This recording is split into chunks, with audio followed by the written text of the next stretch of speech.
Someone is calling Blair's name. She yells for him to wake up immediately. The whole room laughs, asking why he still studies there. The boy asks where he is. Someone pulls the sleeve of his shirt. The girl tells Blair that Brittany will call again. Looking back, he sees the magnificent woman in front of him. Angrily, she asks if Blair forgot where he is. The boy says that this woman is his great teacher. She pulls his ear. His teacher says she can't believe he's sleeping in class and immediately asks Blair to answer math question 15. The protagonist doesn't know what to do, but putting his hand on his forehead, he says he understood the problem. The teacher says he can answer the question by tomorrow, and that this is the punishment for sleeping. The whole room continues laughing at him, saying he will never be able to solve such a difficult problem. But Blair seems very confident. She notices that the boy's confidence is at the level of an experienced academic. The miserable one is a genius and answers correctly, blushing.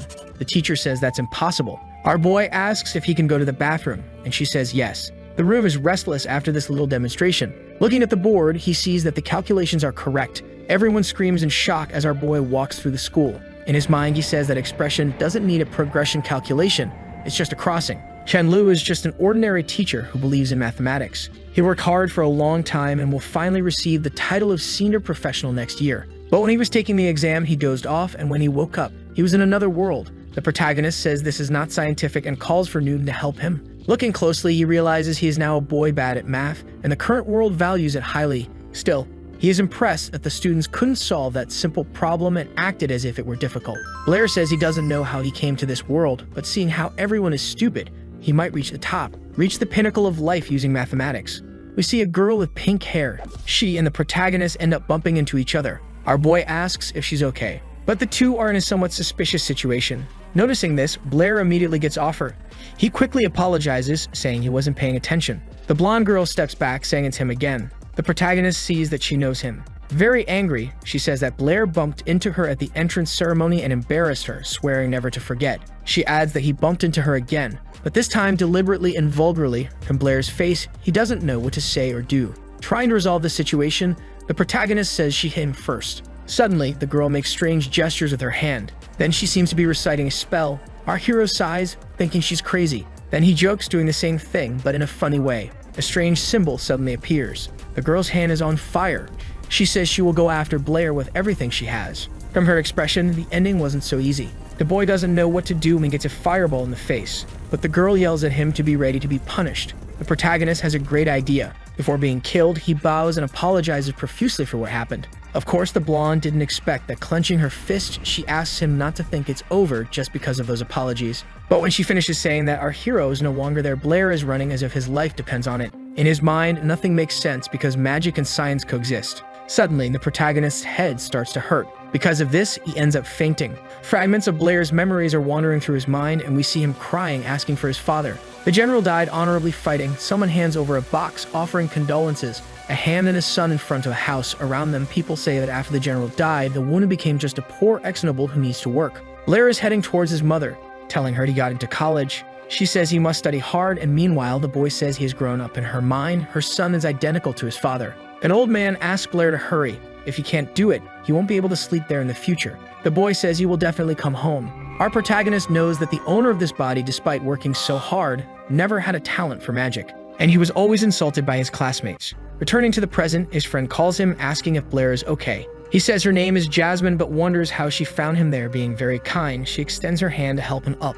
Blair thanks her, but thinks to himself that the previous owner had a hard life, so from now on, it will be up to him.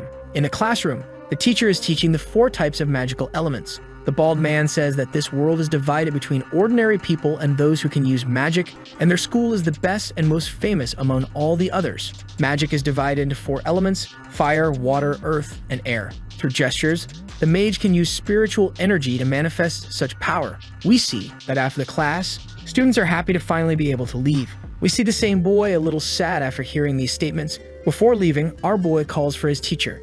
He asks what dear Blair wants. The protagonist asks the teacher if a person without talent can still use magic. Being arrogant, he says the boy has asked that many times. Then he leaves, saying it's impossible to use magic without the necessary talent. People around are mocking him for being so serious but still having no talent. His friend arrives and says Blair doesn't need to be sad if he doesn't graduate, because if he can't, he will work on his father's estate. In his memories, the protagonist remembers that this is Toby, Blair's best and only friend. The boy is smiling for having driven away the guys who were bothering him. Toby says he's leaving, and our boy waves goodbye. While Jasmine watches, looking back, the protagonist asks if she has something to say, and being very shy, the girl answers no. Then she runs off, saying that teacher Brittany is calling him to the office. Blair thinks she's strange for always sneaking around and watching him all the time. Stealthy says it's ironic to have an absurd knowledge of math but no talent for magic. Our boy tries to recite a fireball spell, but as expected, nothing happens. His expression is one of disappointment, but something appears, emanating the reddish aura. Hot fire comes out of his hand. It makes a spiral around his arm. In his subconscious, Blair didn't expect this. After all, doing this is impossible without talent. Putting that aside, the protagonist starts playing with the fireball. After all, it's not every day that you go to another world. Our boy says that maybe because he's a traveler, he must have been enlightened. But he soon remembers that he needs to go to the office of the great teacher Brittany. The sunset seems to be approaching.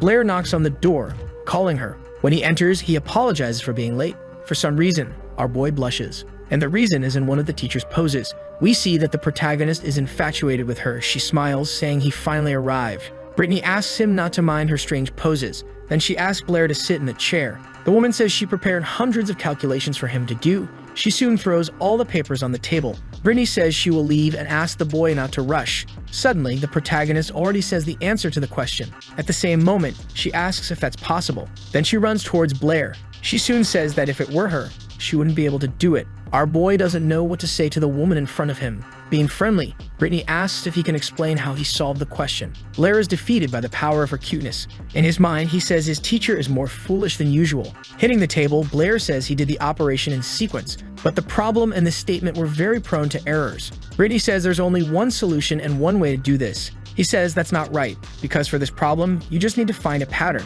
Sum all the penultimate numbers until they add up to 80. Pointing to the board, the protagonist asks if she knows what the sum of all the penultimate numbers can be to get 80. Very excited, she raises her hand and says 39. Blair says the answer is correct and then asks her to sit down.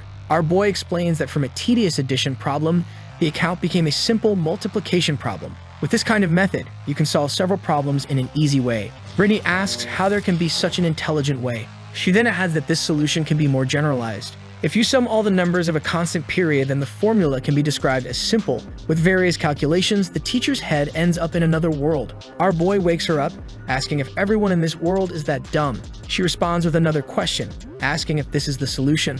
Smiling, Blair says it's easier to calculate this way and everyone can do it too. Taking our boy's hand, the woman says he's a genius. If he is willing to always study, his future will be unlimited. Brittany doesn't know, but is emanating a terrifying force that is overwhelming the protagonist. Stepping back, she apologizes for getting a bit too excited. Brittany asks if Blair wants to be a great mathematician. He says no and adds that he wants to be a great magician. Hearing this, the teacher becomes sad. Brittany passionately says that he received intelligence given by the gods and shouldn't waste it. And as far as she knows, he has no talent for magic. Because no matter how Blair looks at it, the answer to everything is mathematics. Our Sigma boy pushes her away immediately and says that no matter what, he will indeed become a magician. In his mind, Blair says that if he just threw in some advanced equations, he could become a great mathematician. But those are just works of another world. In his perspective, magic is much more attractive than any equation or square root. Brittany asks if the protagonist dares to make a bet with her. In a few days, there will be a magic test in the classroom, and this test will determine Blair's future at the academy. Our boy says he already knows that the woman says that if he really wants to be a magician, he must pass the test. And she adds that this will be like a game. If Blair doesn't pass, she will do something to keep him at school, but he will have to be a mathematician. But if he manages to pass, Brittany will no longer insist and asks what the protagonist thinks. In her mind, she says this is a lost game for the boy who has no talent. Still, the protagonist accepts. Leaving there, Blair says that his teacher is very persistent. He remembers what she said before about not forgetting the agreement. Our boy stops thinking about it and refocuses his mind on studying magic. Turning to the side, we see the fire girl. As if it were destiny, the two bump into each other. Before falling, Blair says this feeling is familiar. When he looks and sees who it is, he is shocked. The girl goes at him this time to kill him. She soon recites the fire spell. A ball of the recited element appears in her hand. But looking ahead, the protagonist is no longer there and says that if he had stayed, he would have been burned. Brittany asks why Isabel seems so unhappy since she arrived. Immediately, the girl says she encountered a pervert at school and adds that next time she will definitely burn him alive. Isabel throws the papers on the table, saying she had already solved the problems. She is happy since it only took her half an hour. Brittany says Isabel is almost faster than her, but says Blair took only 1 minute. She doesn't know what to say, and in her head, this is impossible, and asks who this boy is. Her teacher says he used a solution never seen before. Brittany tells Isabel what the protagonist taught. She says it is a very intelligent way to solve it. Very excited, she asks her teacher to introduce her to Blair. Brittany notices that the girl is very enthusiastic and then says she will do it.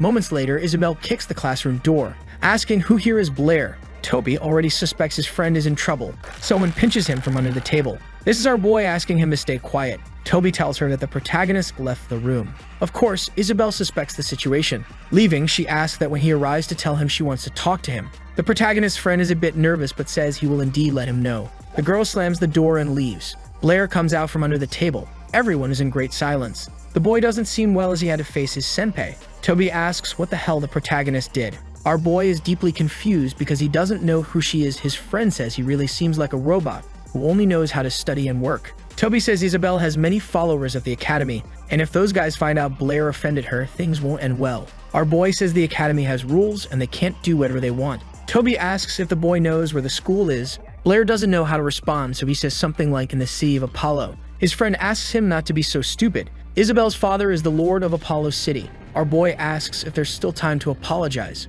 Someone in the background shouts about the protagonist touching Lady Isabel. The bully says he won't do anything since Blair will be expelled after failing the test. Toby notices that the guy wants to start a fight. The bully explains that just having good grades allows you to stay in the academy, but after graduation to remain, you must know magic. Therefore, all second-year students have to take a test, and if they fail, they are expelled immediately. However, for normal students, this is like a walk in the park. But this changes because Blair has no talent. In his mind, the protagonist understands why teacher Brittany chose this test for the agreement. To get attention, the bully slams the table. He asks if Blair didn't hear what he said, and adds that the boy is just a bastard orphan. After saying this, Toby stands up from his chair. He then asks if the bully wants to fight. Arrogantly, the bully says it's none of his business.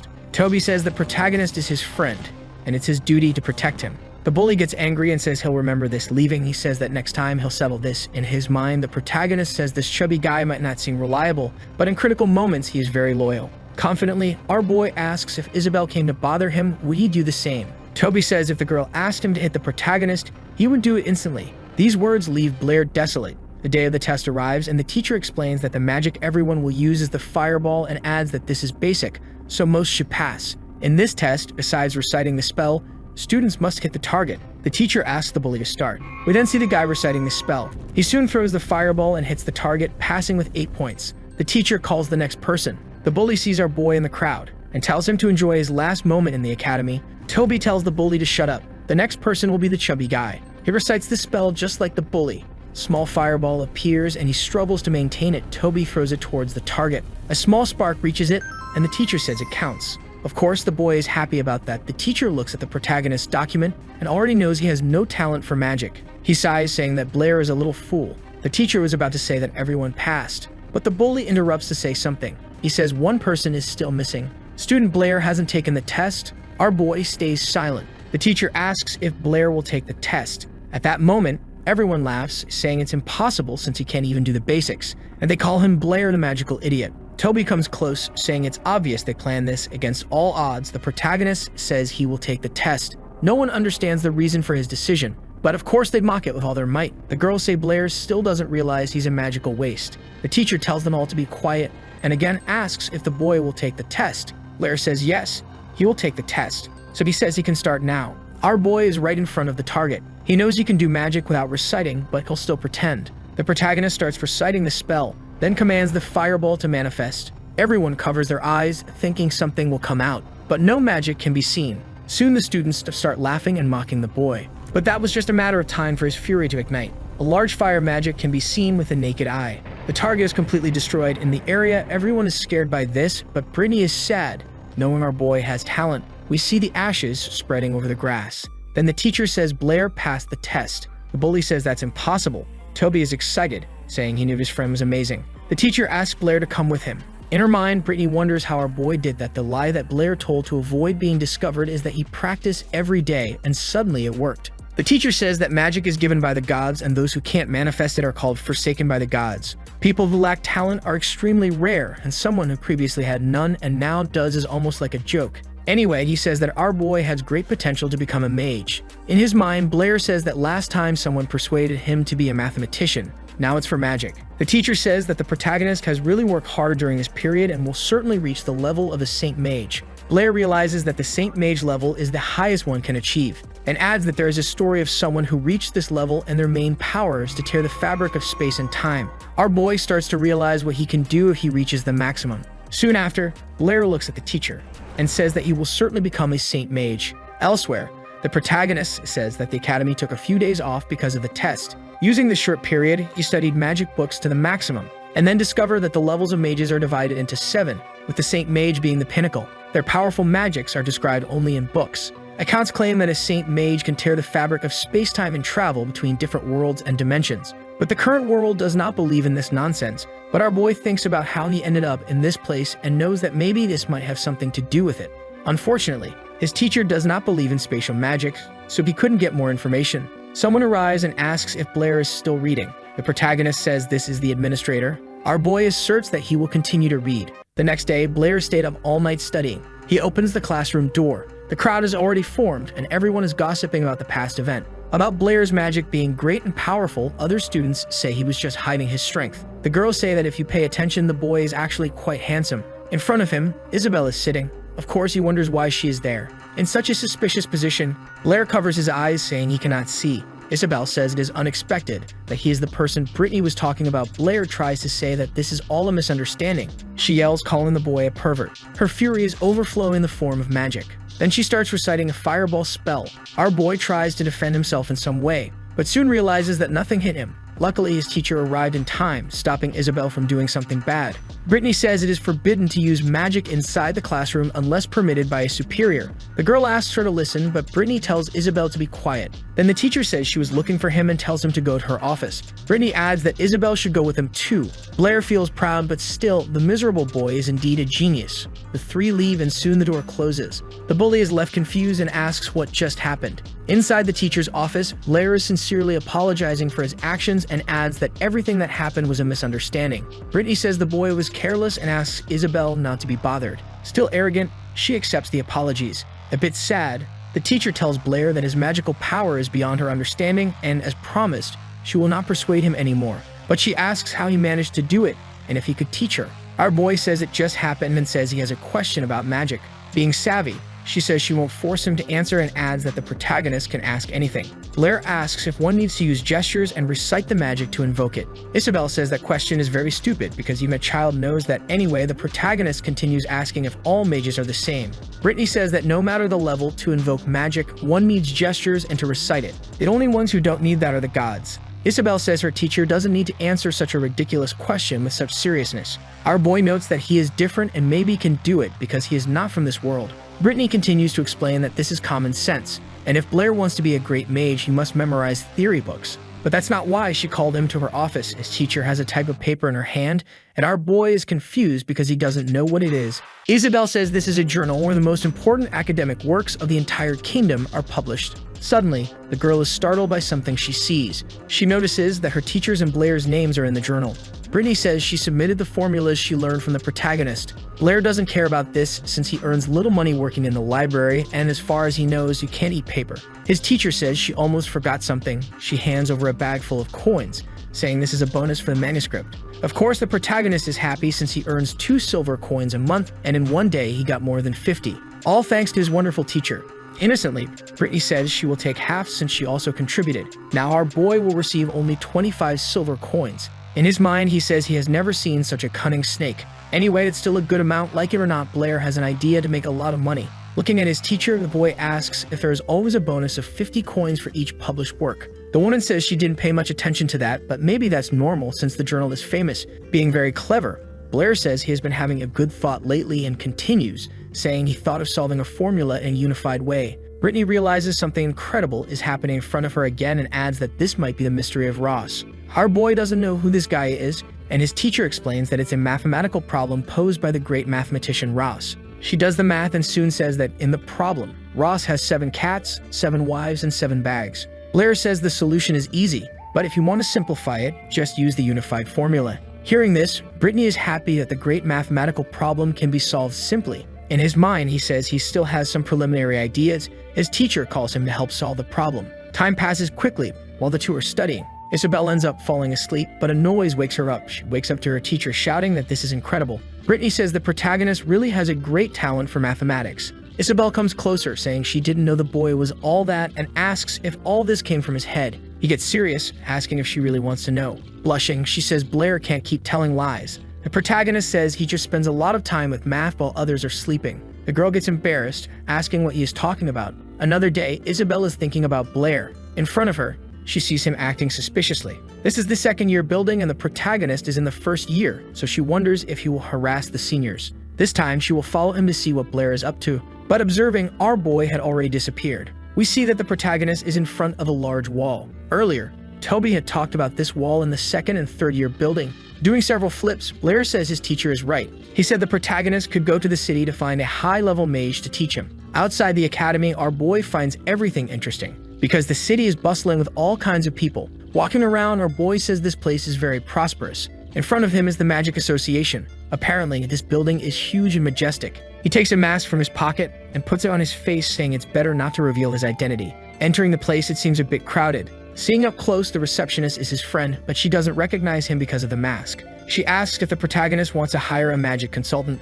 Blair says yes, and in his mind, he says the girl must be working part-time. Jasmine says the consultant fees range from 15 gold coins to 2. After hearing that, he can't stand it because the amount is absurd and 100 silver coins are equivalent to 1 gold coin. So he apologizes for the inconvenience, but she runs after him. Jasmine says that if money is a problem, Blair can get a library loan card. Hearing this, our boy is surprised. Then the girl says that the institution has a large library. It may not be as good as an instructor, but it's better than nothing. Blair says he will make the card, and then Jasmine asks for his credentials. Of course, this shakes him because before he didn't even know his name, let alone where important documents are, and the girl says she thought he was already a mage but still has the option to borrow a credential. Or getting the certification, which is easier since you just need to cast a spell of the element corresponding to the mage certifying you. Blair asks if he can get the certification here. She says he can, but she doesn't recommend doing it today, because the certifier this time is very strict. Ignoring everything, the protagonist says he will do it today. 2 men appear, and Jasmine says that Blair wants the certificate. They sit down, and the bald man questions why Blair is wearing a mask. Hiding the reason, our boy lies about his name and says he was practicing the fireball spell and ended up burning his face. The old man says that burning yourself with a basic spell is not very common. Arrogantly, the bald man says Blair will be a junior mage only in his next life. Jasmine asks everyone to head to the testing area, but the man refuses, saying there's no need, and adds that Blair can use his fire magic to attack him. This scares the boy since he didn't expect it to be like this. Because he knows the power of the attack, speaking directly, the old man asks if he thinks his little fireball can hurt Andra. The protagonist tries not to insist much, and since he's being asked. Around him, the fire magic is spreading through the room. Seeing that, Andra says to the old man that this year there's no one decent. But of course, the spell isn't over as the protagonist continues gathering all his mana. Everyone realizes this is going to be extremely dangerous. But the bald man had asked Blair to attack him, and our boy strictly obeys. The gigantic sphere, more like the sun, is heading toward Andra. His only reaction is to await the terrible silence of imminent death. An explosion occurs and a beam of light blinds the people around. After the attack, smoke rises. Not knowing what to do, Jasmine coughs. In front of her, the smoke is dissipating and we see Old Man. When he sensed the incoming danger, he raised a barrier, and it withstood the fireball well, thus saving Andra from becoming a barbecue. Desperate, he has no reaction and remains on the ground. His face of terror can be seen as a synonym of hopelessness. Jasmine is astonished by the destructive power, and meanwhile, our boy apologizes, because he thought they were ready, so he decided to use a bit more force. After all this, Jasmine hands him the certification and the library card. The protagonist is excited because he can finally study. Very enthusiastic, the girl says she has never seen anything like that and adds she is sure Blair will be a great mage in the future. He thanks her, and she says she will wait for him until next time. But Jasmine notices something. How did the boy know her name? In the library, Blair didn't expect there to be so many people. Sitting and looking at various books, he says this is strange. As the girl had said, the books in this library are more comprehensive and in-depth, especially the part about magical spiritual power. We are explained that spiritual power defines the strength of a mage's magic besides their affinity with the element. High-level mages have an immeasurable advantage over the weaker ones. However, the theory of the 4 elements described in the books is an absurd compliment given the little knowledge this world has about mathematics. People believe that the 4 elements are responsible for the foundation not only of magic, but of the entire world. All other elements are derivatives of the 4 main ones. It's the same principle as primary colors. Going deeper into the subject, Blair notices several different things, like the existence of magic in this world having no scientific explanation. The protagonist thinks of something brilliant about elemental communications. He abruptly gets up from the chair he was sitting in. With a big smile on his face, he says that if everything goes well, he can create a new magic. Then he grabs the library card. Very excited, he runs out saying he will make a great discovery, so he will return to the academy and then test it to see if it works. In the background, we see Jasmine, the old man, and Andra. They are having a magnificent coffee. As always, the bald man continues to belittle Blair, but says the power of the fireball is immeasurable. Stroking his beard, the old man says it was strange because he had no control over the protagonist's magic. It was like something entirely different from this reality. Surely there is something about this boy that they won't be able to understand. Night falls, and the protagonist is jumping over the academy wall. His jumps are simple and quick, landing on the ground after jumping onto the grass. He says that since no one is around, he will test his theory right away. Calmly and lightly, our boy closes his eyes. He takes a deep breath to feel the energy of the environment. At the same moment, he feels something coming. He notices that he can really control the entire flow. The boy says he will now try to sense the second most abundant element in the atmosphere. Gathering energy in the palm of his hand, this is O2. Observing it, the protagonist cannot say if it is pure oxygen. Concentrating as much as he can, he manages to do something impressive. Mixing the power of fire with oxygen, he discovers that this is 100% real. But the spark that was igniting suddenly goes out, causing a great disappointment. Still, with eyes full of determination, our boy tries again to control both elements as one. Lightning and winds are succumbing to everything. Meanwhile, the protagonist is within the vortex of fire and oxygen. The entire academy trembles and everything starts to crack and break. The teacher feels the tremor and asks what it is looking out the window. She notices something like a great explosion. Almost the entire forest was set on fire. The good news is that Blair is alive and well. Incredibly, the magic was so strong that it still surrounds him. Fortunately, the boy managed to stop in time. The dense fog hovering over the area dissipates, and the protagonist notices something. The ground was shattered, completely combusted. It turned out that the oxygen was much purer than he thought. After hearing the explosion, people start to appear. Blair flees, saying it wasn't supposed to cause such a commotion. Running through the forest, the boy says the explosion might have been big. However, it created something significantly large. The next day in the classroom, the protagonist is studying as usual. He ended up falling asleep due to the eventful night he had. A hand hovers over his shoulder. It's Toby asking if Blair knows what happened last night. Lying blatantly, he responds that he doesn't know because he was sleeping. He explains that an explosion occurred, and now the school is under investigation as there are suspicions of seniors casting spells. Given the size of the crater, it was at least a high-level mage. The chubby boy starts thinking about the most suspicious people, then says that teacher Brittany is a high-level mage. After this statement, for some reason, the boy becomes alert. He goes to her office and knocks on the door. She opens it, happy that Blair came by, because she really needed him. Holding a paper in her hand, she says that the Mathematical Society posted something about the solution to Ross' problem. Since it was the protagonist who solved it, his name is listed as the author. She then congratulates him on solving one of the greatest mathematical problems. Interrupting this topic, Blair says there are more important matters to address. He shouts that he wants to study mathematics with her. The woman doesn't understand the reason for this decision. Brittany asks what happened to the story of becoming a great mage, and the boy says he will be both. Suddenly, she grabs his arm, and then says she is happy Blair thinks that way. She then tells him to come to her office every night to study mathematics. The protagonist is emotional with all this enthusiasm that feels like a volcano erupting. Brittany says that with the boy's talent, he will surely become a great mathematician, and stepping away from her, Blair says he has a magic question and asks if she can answer it. The conversation was brief. The woman agreed to help and answer questions whenever he wanted, and then the protagonist opens the door to leave. His teacher reminds him to come by the next night. As the boy is about to close the door, Brittany tells him to wait. Then she falls silent, making the atmosphere tense. Blair gets scared and asks what she wanted. She doesn't respond or say anything, but then asks if the boy is taking advantage of her to get answers to various magic questions.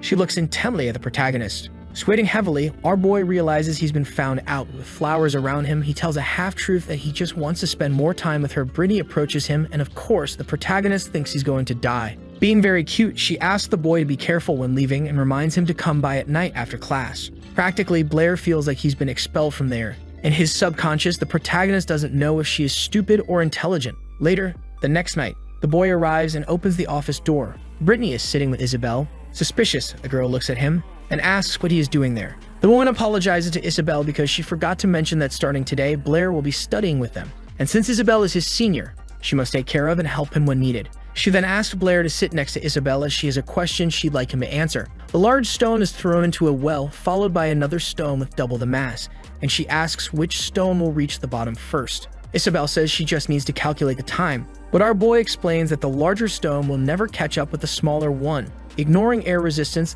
the smaller stone would be the first to arrive. After hearing this response, the girl gets annoyed. She then says that Blair has good knowledge but lacks common sense. Brittany says she didn't understand what the protagonist said, but the wise ones have stated that the object with the greater mass will fall first. For some reason, the girl continues to argue, saying that even a child knows this, of course. After these statements, Blair gets a bit angry, questioning if she has confirmed this. Isabel says they cannot doubt the great sages. The teacher just observes the confrontation between the two. Quickly and directly, the boy says that for something to be true, it has to be proven. She retorts, asking if he wants to bet to see if it's true. Brittany tells them both to stop, but Isabel says she bets 10 gold coins. At that moment, the protagonist gets excited. The three go outside the academy to an open field to conduct the test. Holding the stones, the teacher asks Blair to think it over because 10 gold coins is not a small amount. Apparently without remorse, the boy tells her to continue beside him. Isabel says this will be the easiest victory of her life. Looking at the girl, Brittany says confidence is a good thing, but arrogance can lead to a point of no return. A strong wind blows over everyone present. Then the teacher starts to float. After witnessing this, the boy is impressed. Seeing Blair's surprise, she mocks him, saying he's a commoner for finding this so interesting. The teacher is now in a high enough place to drop the stones. With a serious look, Brittany prepares to start the test. Meanwhile, Isabel continues arrogantly, saying with certainty that Blair will lose. The stones are released and quickly fall. For a moment, the two seem to be at the same speed. Then they fall almost simultaneously. With a surprised look, Isabel doesn't know what to say. Excited, our boy already knows he has won the bet. After this, the woman descends to check. We observe that her landing is long and smooth. The girl shouts that this is totally impossible. Both look at the result in surprise. Brittany asks how on earth the protagonist knew that, and he says he saw it in a book and then tried it. Thousands of years have passed and humanity was believing in a great lie. All the errors and common senses were unveiled by Blair, and that's certainly not luck. She tells the boy that the law of falling objects has completely changed after this test. Of course, our boy is not too impressed since this is basic in his world. His teacher repeats that Blair is a genius, and beside him, Isabel is seething with rage. Looking at the girl, she asks him to update the law of falling objects with her help. With a serious expression, the protagonist says he will need Isabel's help. For a moment, the girl thinks about all this. In her mind, she sees both of them in the newspapers with the title, The Emergence of Two Geniuses. Of course, this would be a shock to the industry, and her reputation level would rise. Typical of the tsundere. She pouts but soon accepts. The girl thinks about her and our boy, the two happy and together discovering new things about mathematics. And maybe when they get married, her name would be Blair Isabel. Her blushing face can be seen from afar. Elegantly, she tells the protagonist that if he gets into trouble, he can call her and she will surely solve everything. Blair extends his hand to the girl. Things in her brain become totally confused. Being very cute, she asks why he's extending his hand, and Blair says he wants the bet money. Well, gold coins are never too much. Isabel runs away crying, telling him to put crap in his head. A few hours later, she gives the coins. In his subconscious, Blair says he got rich just by making a bet with the arrogant, spoiled girl. Approaching, Isabel says he doesn't care about fame or honor, but apparently he likes money. For a few seconds, the protagonist remains silent. Meanwhile, the girl asks what Blair wants. The beautiful blue sky covers the entire world. The leaves sway with the wind that incessantly continues to wander. Memories of his fake past life. Hours working and teaching. Still, he was always happy with his students. The boy asks what she is talking about standing up. Blair simply says that he wants money to improve his life. Nothing more, nothing less. Leaving, he bids farewell to Isabel and Brittany. The two beauties watch our boy walk away. The next day, Blair is almost asleep at his desk. Nevertheless, he is happy because now he has money. Maybe he should even move house in the future. Someone arrives and is bully calling the boy's attention. He says that his senior is looking for him and immediately tells the trash to get up. Blair doesn't understand anything and just stands still, grabbing his wrist. Bully tells him to lower his head because casting a fireball means nothing. The voice resounds, telling the bully to let Blair go. The student this time is Senior Feige. Basic attributes and common appearance, but he apparently has two bodyguards. Looking back, the protagonist doesn't know who this guy is. Feige approaches, asking if he is Blair. For a brief moment, the guy stares at him, but our boy ignores him and asks if Bully didn't hear the senior telling him to let go. After letting go, the protagonist questions what's happening. The guy tells Blair to stay away from Isabel from now on because someone like him shouldn't be getting close or even talking casually. Then everyone leaves and the protagonist just watches. Feige ends up bumping into Toby. He doesn't apologize and the chubby boy remains on the ground.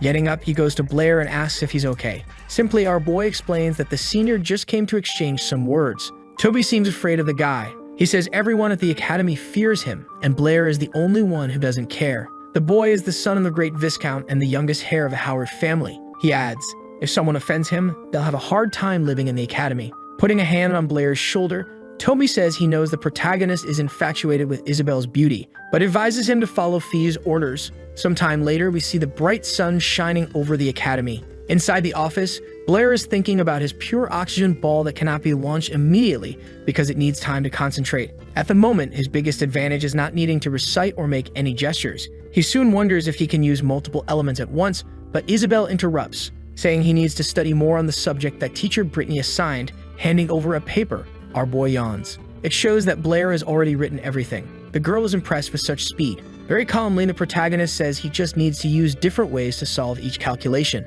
In other words, find the most ingenious solution possible. Isabel listens to every detail to learn more. Then the boy stands up, asking her something. How many fireballs can she summon at once? And the girl responds that at most 9 by Blair's face. This is totally absurd. Teasing the boy, Isabel says she knows he can only launch one at a time. Retorting, the protagonist says he didn't find anything about summoning more than one magic in the books. The girl explains that the books present basic theories and not specific magics, and adds that she only learned to launch multiple at once because her father hired a consultant. But if someone is willing to call her big sister, maybe she can teach. Without hesitation, Blair calls her big sister. The response was so quick that even Isabel didn't expect it. Then she calls him a thick-skinned pervert. Getting up from the chair, she asks Blair to follow her because she's going to show him how it's done. Outside the school, the two find themselves in a small field. Isabel casts the multiple fireball spell. In total, only 9 appear. After seeing this, the boy is impressed with such a skill, besides the ability to keep them all stable. The girl says many mages think they only need to keep the magical spirit in one place, but actually you can summon and manipulate them however you want depending on skill and experience. Concentrating, you can launch them at a single target at once. Blair asks if it's possible to control them all in different ways, and Isabel explains that it would be like drawing a circle with your right hand and a square with your left. The two laugh cheerfully as the conversation flows. Meanwhile, in the stalker's head, he thinks they are dating. Full of rage, he breaks the wall with a squeeze of his hand. This is Feej furious after the protagonist ignored his warning. He says that Blair will pay for all of this. Sometime later, our boy is training based on what Isabel said, dividing his mind into 9 independent parts. The girl tells him to do it gradually, not all at once. But it's fine if Blair can't do it since it took her over 6 months. The ball in the boy's hand shines, releasing several sparks. Suddenly, multiple fireballs are summoned. She then screams, asking how Blair did that. Raising his hand, our boy says he did it using her method. For some reason, Isabel complains while the protagonist doesn't understand. He says he just followed what the girl said. In her mind, Isabel says this pervert is not just a genius in mathematics but also in magic. A person who was once considered abandoned by the gods is now literally a gifted blessed one. Then she shouts, saying the protagonist took too long. She runs off, telling him not to look for her if he needs help with magic. Placing his hand on his face, Blair doesn't understand what he did wrong and thinks it's hard to understand women. Touching his pocket, he feels something strange. At that moment, Isabel is running, calling him a pervert with all her might. Blair suddenly grabs her hand. This startles her, making her extremely alert. She questions why he's pulling her, looking at the palm of the boy's hand. There is something like a teddy bear bracelet.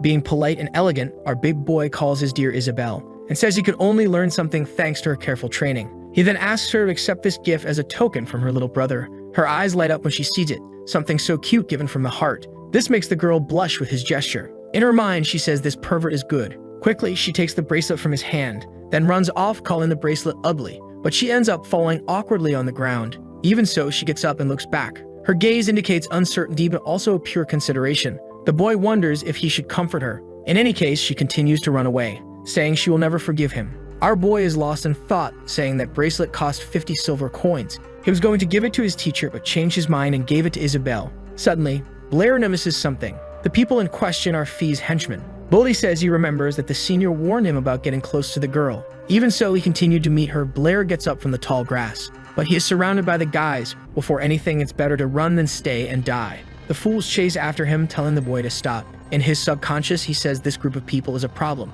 Bully shouts that Blair is like his father, fleeing the battlefield and still getting killed. After hearing this, the boy stops. The guy asks if he hit a sore spot, then runs to attack him. When his punch is about to hit the protagonist, his hand burns, almost turning to ashes. With several fireballs in hand, the boy looks at everyone. Bully is severely injured because of Blair. The protagonist says that his father was a man who died fighting for this country. He is not just his father, but also a great hero. He then tells Bully not to insult him. The guys behind are scared after seeing that the protagonist made 9 fireballs. Then they run, leaving their accomplice behind like a superior being. Blair stands above Bully. Screaming, he asks the protagonist not to approach. because the academy restricts fights between students. Backing away, Bully tells Blair not to be impulsive. With an angry look, the boy says he should have said that earlier. When he moves to attack, he notices something. People are behind him. The boy screams for help, thinking he's about to die. But looking ahead, he sees the protagonist fallen. He pokes Blair to see if he's not dead. Without wasting time, he runs, leaving everyone behind. Brittany tells Bully to stop running. At the same moment, he says he didn't do anything and asks her to believe him because the protagonist fell on his own. Affectionately, she makes the boy see the skies. Blair is already red as he witnesses the true paradise. In a panic, Bully asks the teacher to listen to his explanation. Next to him, the guy yells about the situation. He then questions if the boy thinks they are blind and didn't see Blair fall at his feet. Then she tells Bully to go to her office. The guy apologizes to Vice President Calvin for him witnessing this, but apparently he doesn't care. Still, he says that something of this level cannot happen again. On her lap, Brittany notices that Blair's heartbeat has stopped. Later, we see that his soul tried to leave his body but couldn't, pulling him back. His teacher asks if the boy is okay. Then she hugs him, saying she was very worried. The voice draws their attention and says they will need a good explanation, but first they need to do something. Standing up, Brittany introduces them, and both are from the Mathematical Society. Very politely, our boy bows and salutes President Dean and Vice Calvin. Dean says that the protagonist is a genius for helping Brittany solve the Ross mystery. His teacher intervenes and says the mathematical problem and solution were entirely done by Blair. She only helped put it on paper. The men question if this is true, saying that if she claims it, she will receive many awards, and the society will help her as much as possible without concern for money. He adds that this will also help the academy. Brittany asks what will happen to Blair. Dean sighs upon hearing this. He says the boy is very young, and it's hard to believe he deciphered the Ross mystery. Blair takes her hand and nods for her to accept. Even so, Brittany hesitates about this. Dean gives them time to think about the offer. The teacher accepts the time given, and the two leave. Sunset arrives, ceasing to illuminate the area. Both walk down the corridor in complete silence. His teacher says that solving the Ross mystery doesn't help with development but is significant for history. And this honor belongs to the protagonist and he shouldn't let anyone else receive it. The boy's face is melancholic. He then says that it doesn't belong to him. Besides, she is not too old to accept something grand. After hearing this compliment, the woman's face brightens. Then the boy realizes he said something wrong again. All the students are looking at the board with various publications. The girl says that once again, Blair posted a new article with Miss Brittany, and it was the Ross mystery that even after years, no scholar could solve. But of course, it was the teacher Brittany who did it since Blair is insignificant. Ignoring all the opinions, the protagonist only thinks about what he sent to his teacher. Nevertheless, he sighs because he can't do anything else. Blair hears some shouts from an adult man. Someone is saying that he's a piece of trash and only knows how to fight. The person is Bully's father, complaining that he didn't send him to school to fight. Then he loses his temper, saying that since he likes to fight, he will finish him right there. The beating hits and it certainly must have hurt. Right after that, the man apologizes for his son and begs for him not to be expelled. Dean says that Bully's behavior is not the best. His father falls to the ground, begging for his son not to be expelled. Bully asks his father not to humiliate himself like that. Our boy appears, calling the president. The man greets him and Blair also greets him. Then he asks what the problem is seeing the protagonist. Bully gets very angry and grits his teeth. Dean says the academy will expel him for violence and breaking rules. Someone touches the boy's sleeve. Kneeling, he also begs the protagonist and adds that when they get home, he will teach him a lesson. If he is expelled, Bully's life will be over. With a soft heart, our boy sighs. Then he tells the president that even though he had some small conflicts with Bully, he asks that he not be punished so severely. Everyone is silent. Looking at Bully's father, Dean says that because of the protagonist, the expulsion decision will be temporarily withdrawn. But if the boy does something like this again, there will be no second chance. The man takes his son's head and then says this won't happen. Bully thanks Dean. He also thanks Blair. His father goes home. Then the president asks us to go to the classroom. Our boy goes there and opens the door. Before that, Bully questions Blair's decision. He stands still without saying a word. With a serious tone, Blair tells the boy not to treat his father like that. Again, Bully thanks him. He continues, saying something about the boy from earlier, because Fives won't let the protagonist go so easily. After all, his uncle is the vice president of the academy. Later, Blair is tired from the day and still has to work. His employer is waiting for him. Our boy doesn't understand the reason for the wait. He asks if Blair had offended someone recently. Of course, this worries him, and he asks if something is wrong. Leaving that aside, the old man fires the protagonist and adds that he can no longer live there, because that's the order of the vice president. After the incident, his teacher says she will take Blair and Isabel on an exchange trip. Then she asks if the boy will be busy tomorrow. Blair apologizes, saying he will have to find a place to stay since he was expelled from the library. Simply and directly, Brittany says he can stay at her house since she has a spare room and lives alone. After thinking about it, the protagonist has visions of libidinous things. but he says it's not very convenient. Like a good adult, she says there's a big advantage since he can ask math questions anytime. Then, a bit embarrassed, Blair accepts the invitation. Isabel arrives and immediately questions why Blair is present. Brittany explains everything, and also says the boy will live with her. This makes Isabel angry since, in her mind, the protagonist is still a pervert. But her teacher rebukes her, saying Blair is not that kind of person, and Isabel says she's just worried. Meanwhile, our boy is disheartened since he's gaining a reputation as a pervert. The two joke a bit, and Brittany asks Isabel to get ready for the exchange meeting. Looking back, she asks Blair to come in formal attire since the exchange will be at a seminar. Our boy asks if he can go in his magical worker's uniform. Waving goodbye, she says if he has one, he can use it. At night at the mansion, where the exchange meeting will take place, the three stand admiring the wonderful view. Everyone came in their best clothes, and Blair tried not to fall behind. Brittany introduces the mansion as belonging to the Howard family, the permanent exchange residence. Even in all the kingdoms, this family is respected for their skill and knowledge in mathematics. Seeing the crowd and the people around, he connects the dots between the Howards and the Fee House. Vice President Calvin is talking to the visitors. Our dear great teacher catches his attention. He welcomes the three of them. Blair says hello, and meanwhile, Isabel asks how long the boy has known the vice president. The man says he was talking to some important people and asks if Brittany would like to meet them. At the same moment, she asks the two to go ahead. Both enter the mansion where there are various delicious foods. Wasting no time, the boy attacks the first dish. Then he stuffs himself and Isabel shouts, asking if he's a pig. She complains that the teacher didn't call them to eat, and then drags Blair away. Looking at the wall, the protagonist notices something, a giant painting with a strange drawing in the middle. Isabel says these are the 7 points of the royal capital, of which the whole Howard family is proud. Our boy asks what these 7 points are. The guy arrives, humiliating Blair for not knowing, and adds that he will fight with the guards for letting someone of such low level, and the girl tells Feige to watch his words. Even so, the guy continues, saying the boy doesn't even deserve to eat the food there. Isabel takes the protagonist's hand and asks him to ignore the insults. Of course, the jerk gets angry after seeing this scene. In his mind, the girl is only his, and no one can hold her hand. To taunt Blair, he asks if he is going to hide behind a woman, going towards the guy. Our boy questions Feige about the 7 points of the capital. She tries to stop Blair from doing something wrong. With a serious face, the protagonist shows great interest in the 7 points of the capital. Smiling, Feige asks if the boy really thinks he is a math genius. Isabel complains about this behavior, while the guy says he wants to know the new mathematical ideas Blair has. Then he shouts, alerting everyone that the protagonist is going to solve the 7 points of the capital. The girl is incredulous at this and doesn't know what to do. All the nobles believe that Brittany solved the Ross mystery and that the protagonist forced her to put his name on it. His teacher is also present and notices the commotion. Feige asks Blair not to disappoint the nobles. Suddenly, someone grabs the boy's hand. It's Brittany, but the protagonist doesn't understand why she is there. She questions the reason for the conflict, since the Howard family is the most powerful in Apollo City. This could make things difficult for him in the world of mathematics and even at the academy. Moreover, it's impossible to solve the 7 points of the capital, and Feige knows this, which is why he threw this problem at Blair. The boy gets Brittany's attention and she looks to the side.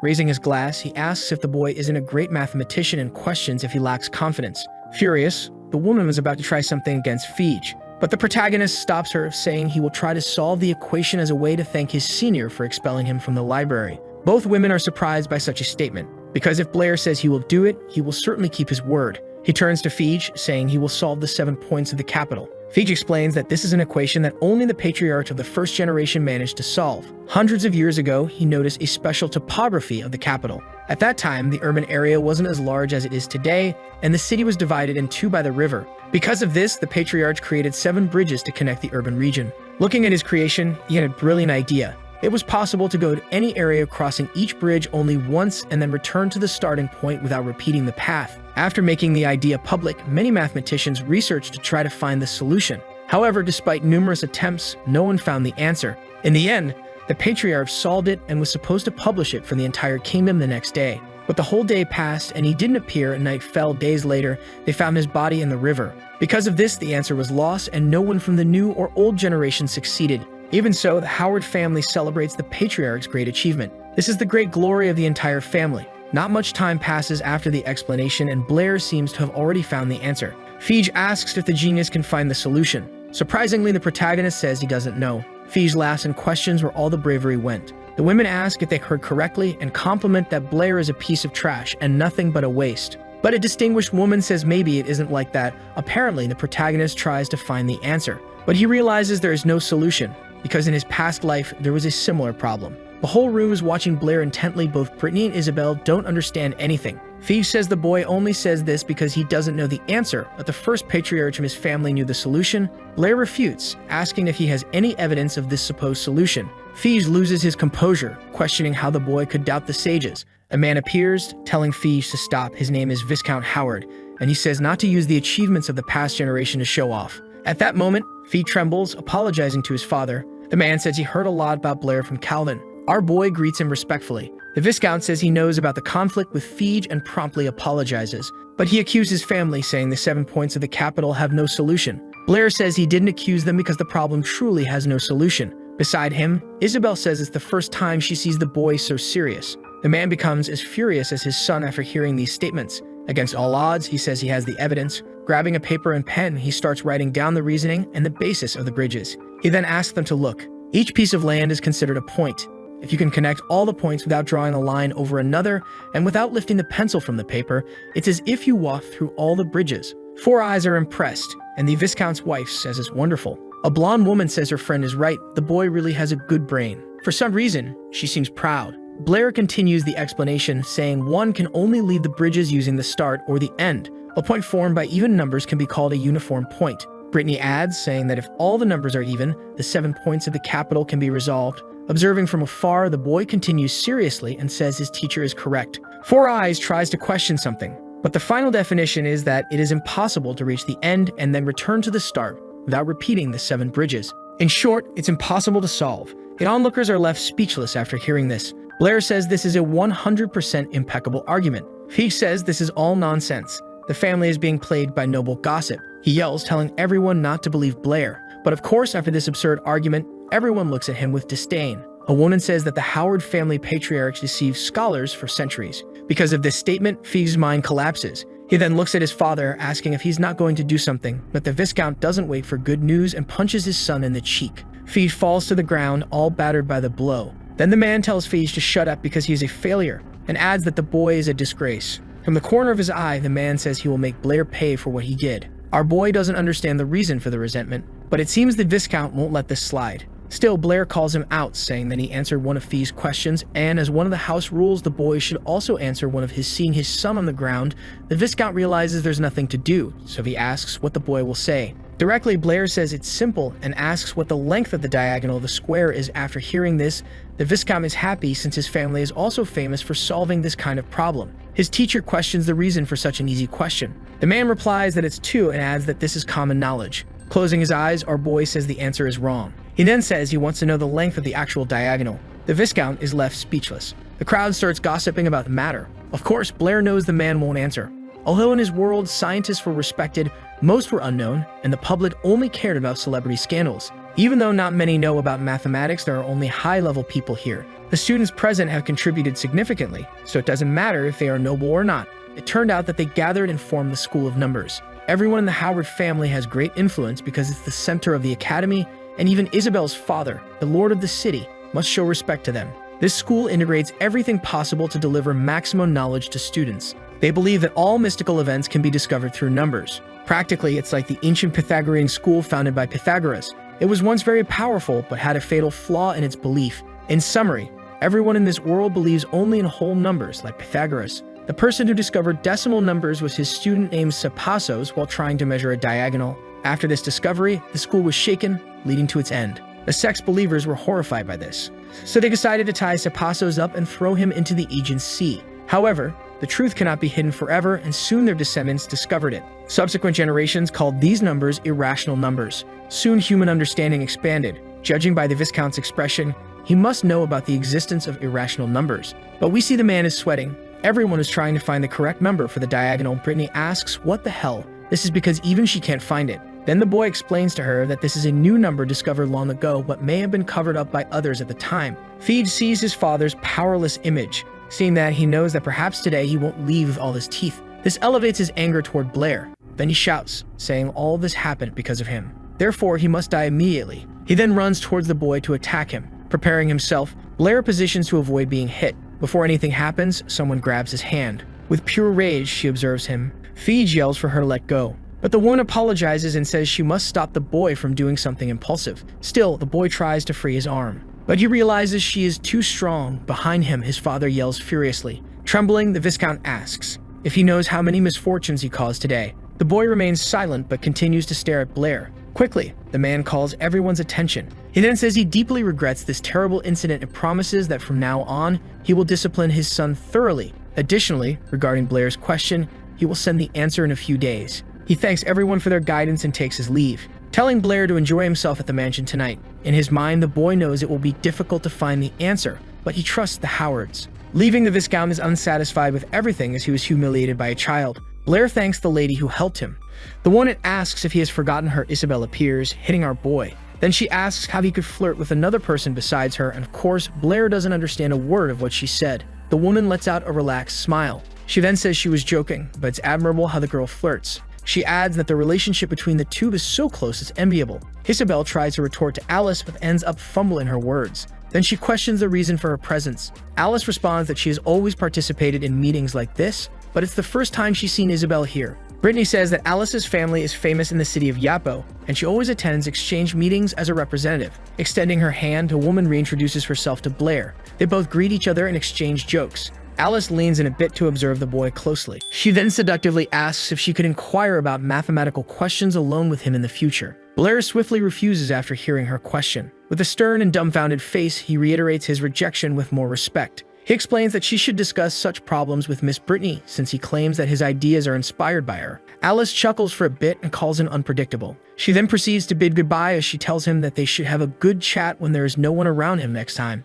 Once she leaves, Isabella starts to pout and gets mad about Alice trying to seduce Blair while Brittany simply waves her goodbye. Isabella also scolds Blair for almost being seduced and accuses him of wanting to follow her. He defends himself by telling her that there is no reason for him to follow her. She nags him and says that he is just like every boy that gets all excited when pretty girls approach them. Blair rebuts and asks her smoothly if Alice is as beautiful as her. She blushes at his question and also asks him if he thinks that Alice is prettier. He bluntly replies that he thinks Isabella is prettier, which makes her flustered and unable to talk back anymore. Blair thinks to himself that she's being too persistent and that his answer was truthful since they were talking about the face and not the body. While Isabella is elated by their exchange, a person suddenly approaches and greets them. The man is Vice President Calvin, so Brittany asks why he came. Calvin states that the three of them are the talk of the party, so he had to come to see what the ruckus was all about. Blair tells him that he is over-exaggerating and that he was simply helping to solve the problem that was presented, then asks questions afterward. The vice president informs him that the problems he solved and the questions he raised weren't simple at all. Solving the 7 bridges of the royal capital has been the greatest honor of the Howard family,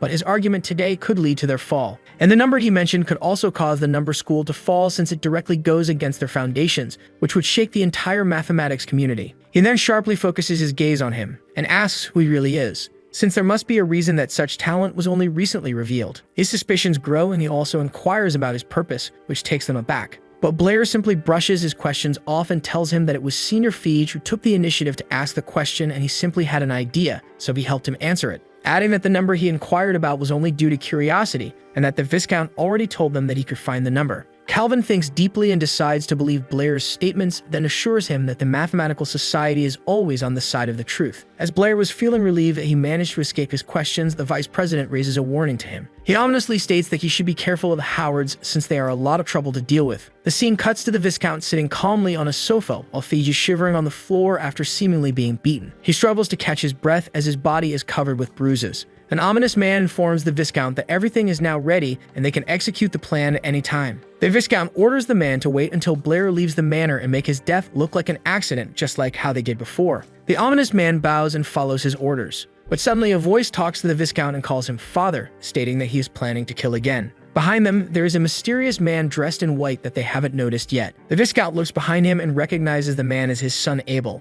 He then asks why he is still alive after all this time, but he stays silent. The assassin says that it's impossible that he lives since he made sure he was dead, though Abel ignores him and tells the Viscount that it's normal that he didn't expect him to be alive, since he knew that his father is the one that gave the order, like how he is doing right now. The Viscount flies into a rage and accuses him of conspiring with Blair, but Abel simply criticizes him for being cruel to his kin even to this day. His father pulls out a flintlock gun and threatens to shoot him if he does not tell his true goal while Feege regains his consciousness. Abel finally speaks up and states that the Viscount always asks too many questions that he does not know where to start. He stands up while saying that he will explain, that the young man named Blair does not have connections to him whatsoever, but he provided him a good opportunity to finally come back to the family. The reason he came back, however, is to change the entire Howard family from the ground up. The Viscount is puzzled by his goals and questions if he really plans to change the family. Abel confirms his question and asks what the current cornerstones of the family are. His father states that it is honor, which his son sternly denies, and that his words are nothing but lies. The Viscount is irritated and asks why that is.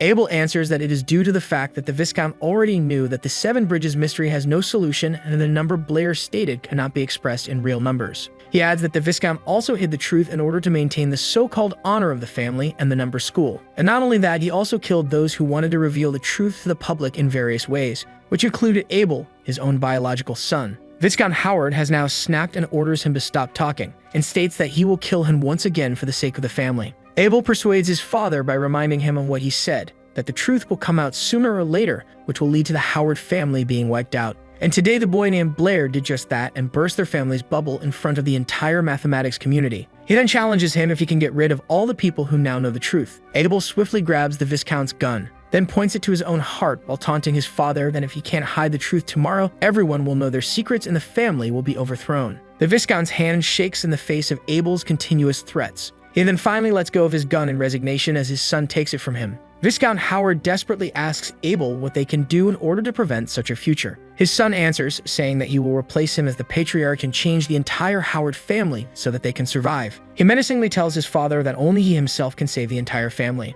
The Viscount becomes silent after being taken aback by his statement, then breaks out in cold sweat once his son whispers his plans to him. A few days later at Brittany's residence, Blair wakes up from his slumber to an obnoxiously loud alarm clock by his bed. He revels at the fact that he can now sleep in a cozy bed with no odors, unlike the utility room where he used to stay. Blair heads outside of his room while being half awake and goes to greet Brittany good morning. But he notices something in her room. There is a pile of papers arranged on her desk. He is shocked at the sheer amount of papers she wrote and realizes that Brittany stayed up late last night trying to calculate the number once again. Since after the mathematics exchange meeting, there have been questions over the Howard family's credibility due to the truth he revealed regarding the Seven Bridges mystery. However, what's even more shocking is the number he mentioned that cannot be expressed using rational numbers, leading others to call it the devil's number. And almost all of the scholars have been trying to figure out the number, but they can't express it no matter how hard they try. Blair thinks that it is only natural, since it is impossible to express it using rational numbers, and that irrational numbers are a foreign field, which this world has never explored.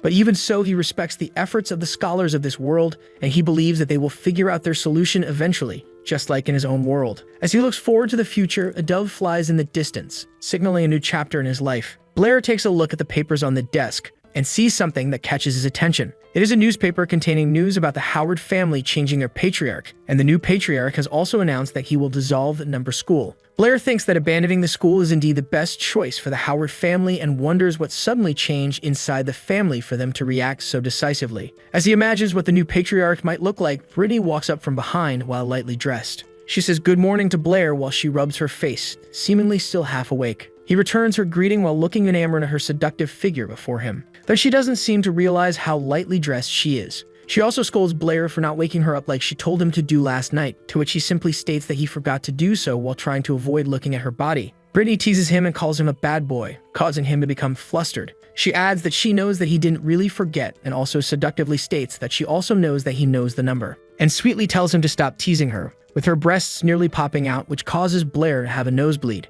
Brittany notices that his nose is bleeding and finally realizes what she is wearing. She becomes frozen in embarrassment, then proceeds to slap Blair in the face, calling him a pervert. After their awkward interaction, they then head to the kitchen for Blair to make breakfast while having her handprint on his cheek. Brittany feels a bit of guilt for slapping him and apologizes to him, saying that it was a subconscious reaction from her. Blair points out that she has a different personality after waking up, causing her to become a bit embarrassed. So she asks if she is annoying when she just woke up, but is surprised when Blair answers no, nonchalantly adding that he doesn't dislike her either way, causing Brittany to blush a bit after hearing his answer. She then thanks him for understanding, while Blair feels proud of himself for smoothly diffusing the situation. As he cooks their breakfast, Brittany asks why he is mixing the red fruits with the eggs, so he answers by telling her that he is making scrambled eggs. She is confused since she doesn't know what he is talking about, as it doesn't exist in their world yet. He finishes cooking and sets the delicious eggs onto the plate. As he finishes up the dish, he explains that the red fruits are called tomatoes, which are used to make everyone's favorite scrambled eggs in his hometown. He also remembers that this is also the dish he always used to make.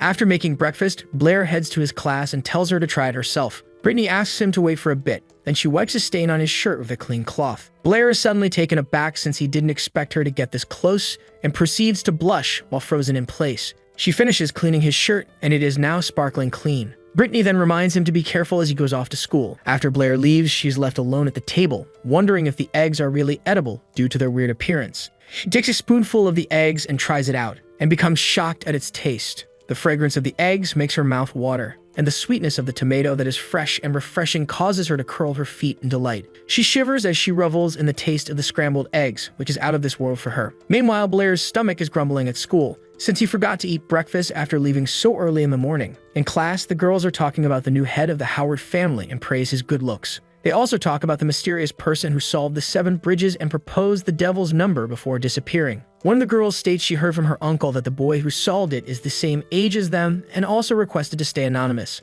The blonde girl states that she can't believe that the one who shook the entire mathematics community is the same age as them. And if she had to guess, then the person must have been an old man. While the girls are gossiping in the background, Isabella asks Blair if he really doesn't know how to express the devil's number. Blair answers nonchalantly that he doesn't know everything, and that he already said everything he knows. She frustratedly slams her hand onto the desk as she accuses him of lying once again, but someone suddenly tells her off for troubling Blair. The person is Alice, who has just recently entered the room and greets them good morning. She also sends a flying kiss at Blair, which takes him by surprise. Isabella asks her why she is here since she is a 3rd year, while Blair returns her greeting kindly. The other boys notice the 2 beauties of the school and become jealous of his luck, causing the boy with freckles to also wonder why he is suddenly in luck. Jasmine also notices the pretty girls and looks back at them. Alice suddenly gets close to Blair and asks about the devil's number, causing him to become nervous due to their proximity. His stomach grumbles loudly once again due to his nervousness, which made him embarrassed as the others were taken aback. He apologizes for his stomach suddenly grumbling.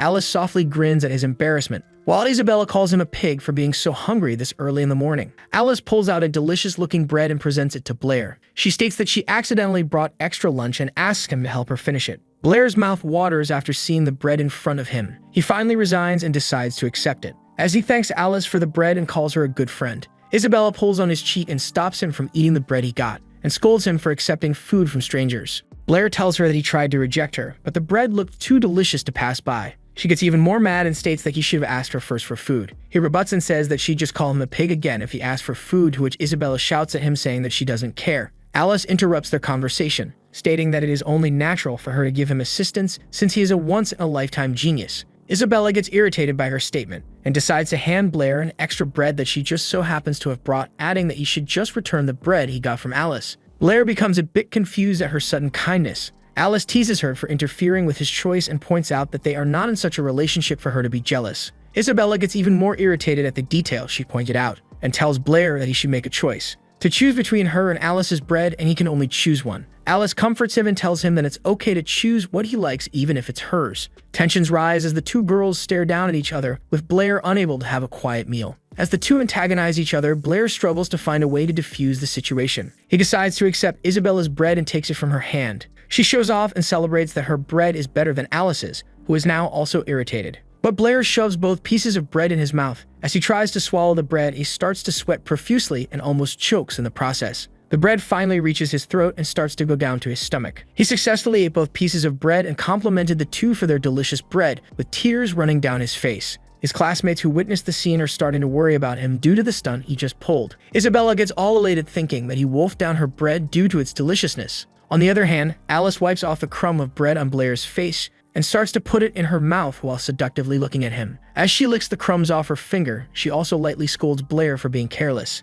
Isabella is now engulfed in the flames of her own anger due to Alice flirting with Blair. Suddenly, the bell rings and Alice realizes that it's time for class. She then bids goodbye to Blair. He returns it as well while looking like a pervert. Isabella notices his perverted gaze and points at him, menacingly stating that she will wait for him after class, to which he has no choice but to agree. Isabella then gets out of the room and slams the door in rage. Blair is now relieved after the 2 girls left and breathes a sigh of relief. Suddenly, a big hand pinches his cheek while calling his name. It was Toby, and he asks when he got to know Alice. Blair answers that he met her the other night. Toby becomes surprised that he met her at night and misunderstands the situation. Blair clears it up by telling him that he met her at an academic conference of the Math Association that Miss Brittany took him to. Toby remembers the news about the conference and asks him if it was the one where the devil's number was uncovered, but Blair interrupts and tells him that Brittany has arrived. During class, he once again solves the problems on the board with ease. Brittany tells the class that it's time for them to discuss the question on the blackboard with their respective groups. She then whispers to Blair and hands him a piece of bread, so he asks what it is for.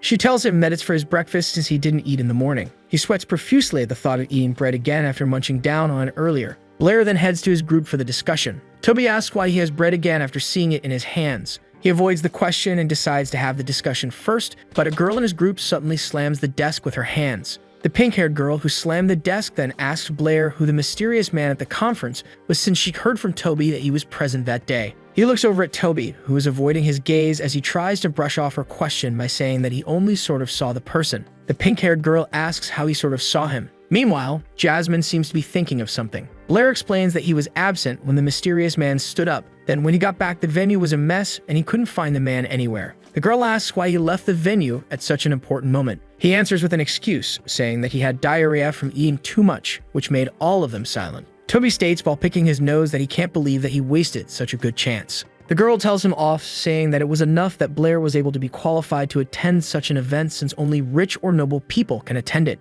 She also requests Blair to go to her house to be a math tutor since she still has a lot of questions, and if he gets tired then he can easily rest in their big manor. Toby is skeptical of her intentions and asks if she really just wants to learn math, which makes her angry, and she states that she is just studious. Meanwhile, Jasmine looks at them, appearing all irritated. Time passes, and it's finally time for the bells to ring again, signaling for the classes to end. Blair lets out a deep breath after managing to evade Isabella after class, and decides to practice magic in the meantime. Suddenly, a voice calls out to him and asks when he was so interested in practicing magic. He wonders who it is and spots a hooded figure in front of him. Then the person lunges a knife at him from nowhere. While the knife is aimed at his neck, he asks who the person threatening him is. The person in front of him is a blue-haired woman wearing a hoodie to conceal her identity. This person is revealed to be Jasmine, and she orders him not to move since the dagger she is holding is very sharp. Blair asks what compelled her to do such a thing, but she interrupts him midway. She then states that Blair is the one who solved the 7 bridges and proposed the devil's number, so she wonders why his math and magic powers have grown rapidly. Jasmine yells at him and accuses him of impersonating Blair since he has all that talent that he previously didn't have. Blair finally speaks and tells her that she has so many questions to the point that he doesn't even know where to start, so he introduces himself again.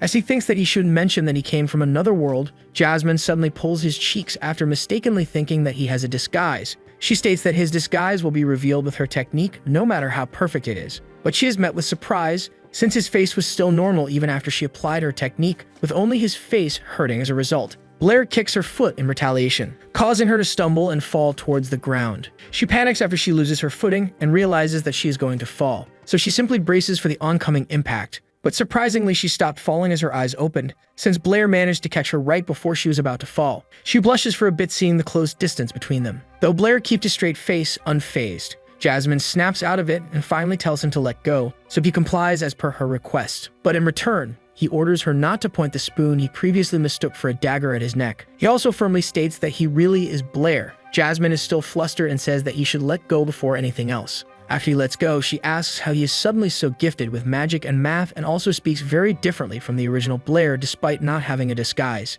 He explains that he really is Blair but not the same one she knows and that he only woke up like that after a long dream. Blair starts to tell her about his original world and how it has no magic but very advanced technology. The people in his world didn't know how to use magic since they only saw it as fiction and nothing else. But instead, the science and technology in that world skyrocketed even beyond magic, and people can use various technological creations to complete tasks that magic cannot. Relying on that advanced technology, their people also extended their exploration outside the planet and can travel through the stars and reach other planets. In that world, he was only a math teacher, which is the source of all the advanced mathematical knowledge he knows. During his class, one of the girls that resembled Jasmine raised her hand to ask a question, so he entertained it. The student asked if the starry skies could really be traversed, and if so, are there other planets beyond the stars? He answered the question properly, stating that they can indeed travel through the starry sky and that there are also countless planets in the universe. Though he answered properly, the students still made fun of him for being a lame teacher, which embarrassed him to the point that he didn't know what to say next. As he remembered the past, the sun was slowly starting to go down outside the building. The light from the windows slowly went down as a sign that the moon was about to come out. Blair apologizes to Jasmine after he cut his past short, saying that he woke up after that long ordeal and simply woke up with his current talent for math and magic, and that he also lost some of his memory, which makes Jasmine look a bit worried about him. He finishes all of his explanations, so now it is her turn to talk. But she has nothing more to say, Other than she now believes that he truly is Blair, which also seemed to talk about the same stuff he said from before. He asks her if he really said such things before, and she confirms, saying that he was more interested in science than magic back then. She also tells him that the past Blair also wished to live in a world without magic, partly due to his lack of magical talent. She believes that Blair has amnesia and assures him that she'll help him regain his memories. Blair goes along with her and thanks her for all of her help while shaking her hand. This causes her to become flustered. She panics and blurts out that she promises to bring his memories back so he can rest easy. Sometime later inside the academy, Blair is walking in the hallway. Then he stops to think about something deeply, but someone suddenly grabs him from behind. It's his friend Toby, and he also pulls him off the floor. They quarrel for a bit while Toby grabs him tightly, but someone approaches them from a distance. Blair notices the man stalking them and asks him to introduce himself. He also manages to escape from Toby, so he punctures his nose with his 2 fingers. The man who was watching them is Senior Feige, which Toby quickly recognizes, so he asks what he is scheming again since he is being very suspicious. But Feige simply bows his head to them and apologizes for his mistakes back at the manor. He states that he sincerely apologizes and asks him to be able to forgive his wrongdoings. The other students see the scene and wonder what's happening. Blair also wonders and asks what he should forgive him for since he genuinely does not remember, which causes the girls in the crowd to start speculating why Feige is suddenly apologizing. Senior Feige hands him something, stating that his brother, who is the new patriarch, wanted to give it to him as an invitation, since he is going to hold an explanatory meeting for the entire kingdom's mathematics community tonight. As he bows down to Blair, he is filled with frustration, but he keeps it hidden as he tries to get Blair to come to the meeting. Toby advises him not to go since he speculates that the senior is up to no good again. Blair thinks for a bit after reading the invitation, but he ultimately decides to go to the mansion despite the risks. At the meeting, it is full of rich-looking people who each have their own conversations with someone. Blair is intimidated by the massive mansion, but he decides to follow through due to his curiosity. Suddenly, someone pinches his ear, which startles him with pain. He realizes that it was none other than Isabella, who happened to just arrive at the conference, and she scolds him for not waiting for her in the classroom. Miss Brittany also arrives and is also surprised that he came as well. With her full seductive body in view, she tells him that they were looking for him at the academy earlier. Blair asks if she also received the invitation. She states that there has been news that the Howard family will hold a meeting this night, so it was only natural that she and almost all of the mathematics community would come, and that almost all of the people in the math circle came, but no one received an invitation like he did. Blair finds it strange that he is the only one to receive an invitation, so he wonders what it's for. But someone suddenly interrupts him and plays with his ear, which causes his face to turn red. It's Alice, who also attended the event, and she rubs his ear while making fun of Isabella, which makes her mad in more ways than one. Isabella glares at Alice and tells her that she obviously didn't put any force in pulling his ear, but she says that it's all red, so it must have hurt. Blair gets nervous after seeing the two face off again and braces for impact. But Miss Brittany interrupts their scuffle, and she asks all of them to come to the briefing, though they are still glaring at each other. As they walk into the venue, Blair suddenly notices something on the wall. It's that the Seven Bridges painting has been taken down, leaving only a blank picture frame behind. Brittany looks at the empty frame and wonders what Abel did to solve the current situation. Blair asks her if she knows Abel since she mentioned his name, but she says that it was nothing deep, and that she only used to be classmates with Abel, and he was also going to become a teacher in the academy, but he suddenly disappeared 3 years ago. She was also surprised when she learned that he was the new head of the Howard family, which made Blair ask what kind of person Abel is. Brittany thinks for a bit, then she answers that he was a person who only had mathematics in his eyes. In a room inside the mansion, Abel sits at his desk while looking at some paperwork. Feige informs him that everyone has arrived and is waiting for him to show up at the venue. But Abel simply tells his brother that he has never been in love since he doesn't know that being late to a date increases their date's expectations. He also asks Feige if the man he talked about arrived. Feige anxiously answers, saying that there were so many people, so he couldn't really be sure if Blair was there.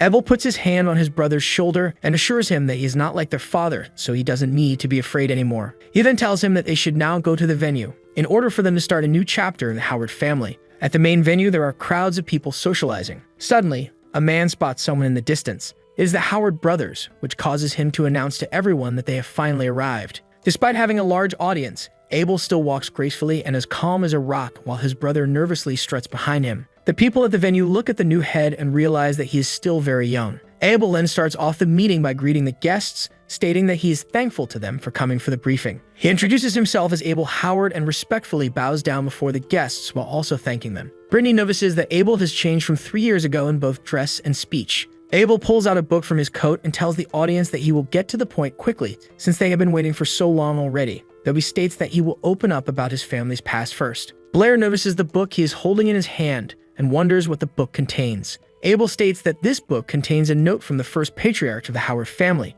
which entails the truth that has been hidden by their family for so long. The note states that the first patriarch tried to solve the 7 bridges mystery back then by repeatedly walking the 7 bridges like the other scholars at the time. Although he didn't find a solution for a long time, the first patriarch was fully determined not to give up. But one day, he discovered that he had successfully completed a non-repetitive move. This caused him to announce his success on the spot and promise everyone that he would demonstrate the moves he made the following morning. The first patriarch was so proud at that time, so much so that he didn't verify his findings first before announcing to the public. But during the night, when he came to the bridge to confirm his findings, he finally realized that he had made a crucial mistake. It's the fact that he didn't succeed in finding a solution but only misremembered the route he took, which caused him to think that he found a route with no repetition. He realized that he would become a laughingstock in the morning after making such a tragic mistake. So he committed suicide due to his great shame and in order to atone for his mistake to the public. And at the same time, he also left a note which recorded his mistaken findings in detail and asked future generations to clarify the facts to the public on his behalf. But his descendants did not follow his orders and instead hid the notes from the public, making it seem that the patriarch accidentally fell into the water with all the proof he had.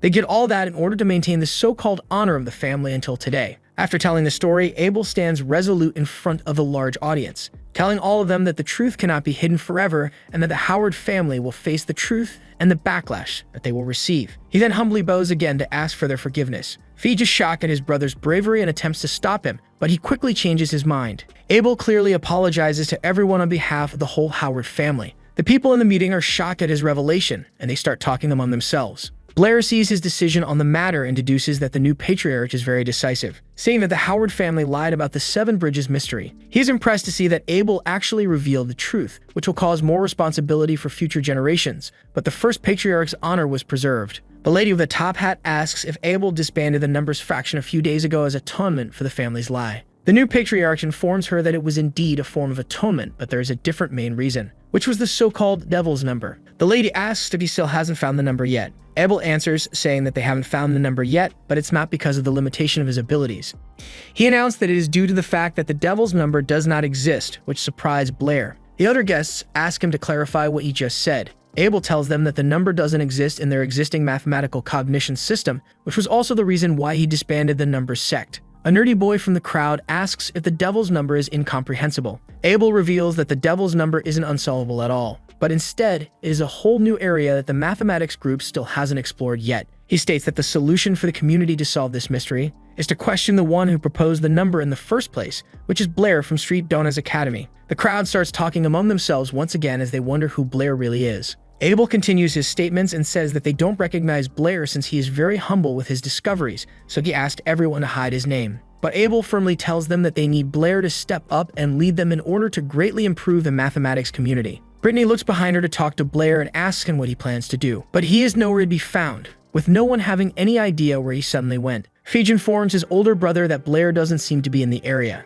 Abel tells him that he mistakenly thought that Blair wouldn't be able to hold back his curiosity and step up by himself. But he also states that he will come to him sooner or later with a confident look on his face, which causes Feige to be a bit taken aback by his brother's statements. Later at school, the girls in the class are gossiping about something. They are gossiping about Blair, who was revealed to be the one that proposed the Devil's Number, and that people are asking him to address the problem at hand. Blair is troubled by the fact that Abel managed to shift the attention to him instead of the Howard family. Suddenly, Toby pokes him from his side while calling him. Blair responds quickly and says that he doesn't know anything despite Toby not saying anything yet, but he simply points to something in front of them. Blair looks over to see what it is, and sees a massive man who is also their history professor named Hank, which makes him panic since he wasn't paying attention. Hank tells him that he knows that he is good at mathematics, but he asks if he has a problem with him since he keeps failing his history tests every single time. Blair makes an excuse saying that his memory of the subject is still hazy, so he can't recall it. Hank slams his palm on his desk, which startles him quite a lot. The teacher then scolds him while shouting that he still needs to focus on his studies even if he is famous now. Toby raises his hand nervously and informs the teacher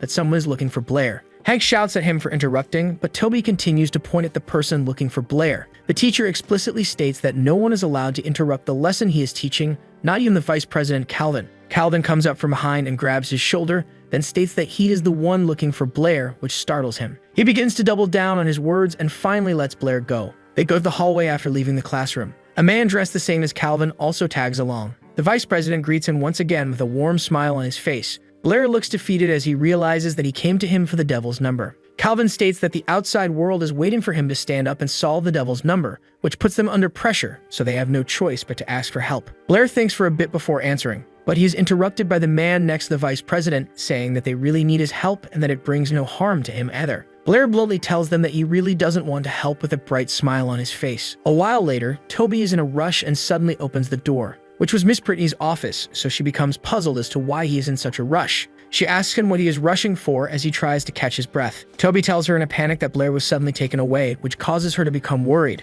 Meanwhile, inside the meeting room at the school, a handful of people are on standby in front of the door. The people are all scholars and officials of the math circle, which gather around Blair, putting him under a ton of pressure. Among them are the 4 associate deans of the academy, and also the 3 vice presidents of the Mathematical Society. Blair also realizes that there are more than a dozen association deacons waiting outside the door as well. He states that he knows that Vice President Calvin planned to pressure him in order to agree to tell them about the devil's number. Calvin tells him that he has released such a devilish problem, which is also his responsibility since he started it. Blair responds by asking why they are so inclined to call the truth devilish. The deans of the school are triggered by his statement, but Calvin doesn't let them talk. He then asks Blair if the devil's number really could not be expressed as a ratio of whole numbers, to which he replies saying that it's not only the devil's number. The square root of 2, 3, and 5 are also numbers that can't be expressed as a ratio of integers. He states that there are an infinite amount of numbers that can't be proved mathematically, and he can only tell them a little. The mature-looking man asks what he meant by that,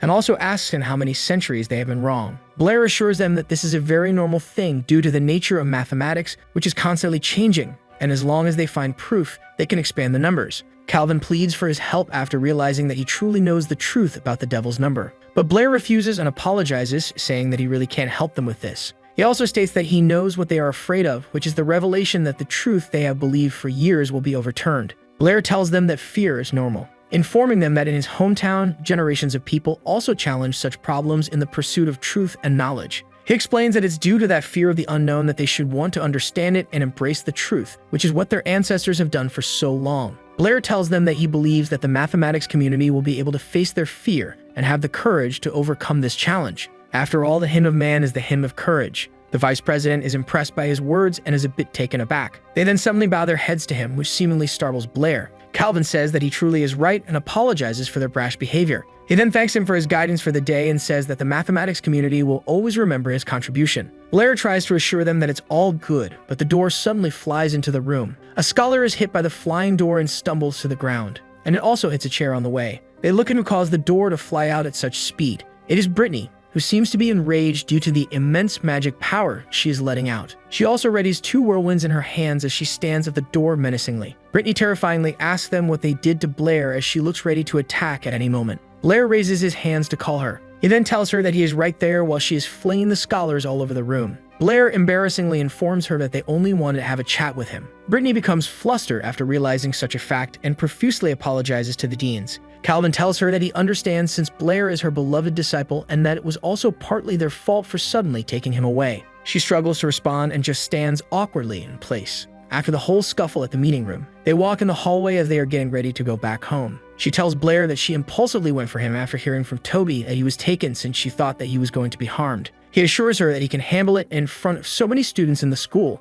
no one would try anything on him. Brittany tells him that she has a question that she has been meaning to ask. Blair asks what it is she's wondering about. She continues and begins to ask him a question about why he came up with the devil's number to create such chaos in the math community. Blair tries to feign ignorance by saying that he was only following the mathematics tradition to ask a question. He just didn't expect that the question he asked would lead to the discovery of the devil's number, but his answer didn't seem to quell Brittany's curiosity. She then asks another question, about if he likes Isabella, while she looks away in embarrassment. Blair is confused by her question and doesn't know what to say. Miss Brittany mistakenly imagines that he got jealous of Feige, who was hitting on Isabella, so he confronted him with such a question. Brittany then grabs both of his shoulders. She then tells him that she won't tell anyone about such a thing, and that she also supports him, which makes Blair sweat profusely and try to clear up the misunderstanding. But she goes off to her office before he can even say anything. He tries to stop her with his stupid face, but to no avail, which causes him to be petrified in embarrassment due to her misunderstanding. That night, when they return home, Blair is cooking yet another meal from his hometown, while thinking that Brittany's imagination is so strong that he will try to explain it to her again later. But Isabella suddenly shows up and asks him what he is cooking, which makes him confused as to why she is suddenly there. Brittany tells him that she invited her since she wants to learn about the devil's number, and that he should let her try his cooking as well. He then asks if she majors in wind magic, to which Isabella answers, stating that Miss Brittany is a high-level magician of wind magic. Blair states that he wants to make a refrigerator, but he would need the help of a senior water magician for that. Brittany asks what it is after mishearing its name. Blair explains that it is a box made of ice which is used to preserve ingredients. Isabella also takes a look at the illustration he gave for the refrigerator, and they see a poorly drawn blueprint, which makes Isabella chuckle, before bursting out in laughter while making fun of his drawing. Blair angrily takes the drawing out of her hand as she makes fun of it. Meanwhile, Brittany seems to be focused on something and calls Blair. She then asks him if the structure she made using her powers is akin to what he had in mind for a refrigerator. Her eyes also glow in purple as she casts the spell to make it. Blair tells her that this is exactly what he had in mind and asks her how she managed to do it. She answers saying that she also knows water magic, so making ice structures is pretty easy for her.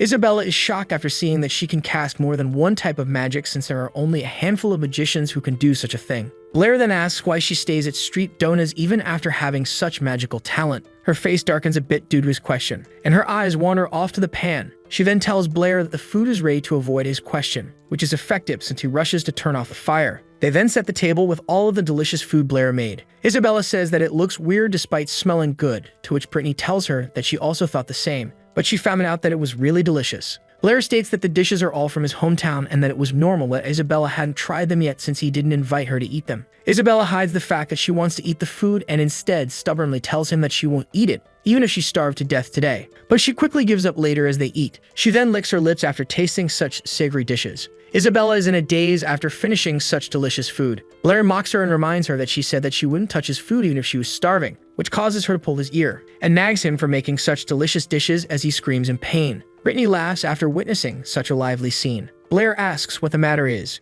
She answers saying that she really thinks that they are a good match, which causes the two to freeze in place after hearing her words. Isabella turns away and states that she doesn't match such a pervert at all. Blair also turns away and states that he also doesn't match such an arrogant girl. Brittany then announces that Isabella will be promoted to a junior magician soon, so she asks her what department she plans to specialize in the future. She tells her that she wants to specialize in wind magic just like Miss Brittany. Brittany explains that wind magic is indeed powerful in the later stages, but before becoming a high-level wind user, she would not have much combat power. And she advises her that as a girl, she should be able to protect herself. So she tells her to consider the earth element, which is the strongest in defense among the four elements. But Isabella complains, saying that the earth magic robe is too ugly for her. Blair makes fun of her in his mind after hearing her response. She then pulls his ear again. Blair shouts, asking why she is grabbing his ear again despite not saying anything yet, to which she responds, saying that she knows that he made fun of her in his mind. Brittany then asks him what department he is going to specialize in. He thinks for a bit, before gracefully answering that he wants to choose all of the departments.